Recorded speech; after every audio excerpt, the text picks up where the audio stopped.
Ia pernah ditangkap TNI karena menyerang pos ABRI masuk desa, AMD, dan merampas 21 pucuk senjata milik TNI pada Maret 1990 di Buloh Blangara, Lok Semawe.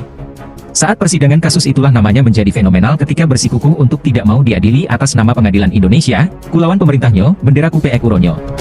Akan kulawan pemerintah ini, benderaku kibarkan hari ini. Demikian ucap Ishak sambil membalut dirinya dengan selembar bendera bulan bintang dan mengikat kepalanya dengan kain bertuliskan Aceh Merdeka seraya membaca nota pembelaannya dengan lantang. Ishak Daud menggugat Indonesia dalam ruang persidangan di Pengadilan Negeri Lok Semawe. Semasa hidupnya, Ishak Daud mengangkat senjata bergerilya untuk memerdekakan Aceh dari Indonesia. Perjuangan heroik Ishak Daud untuk melawan pemerintah RI tidak dibekali dengan pendidikan tinggi. Panglima Gam itu hanya sekolah sampai kelas 5 SD.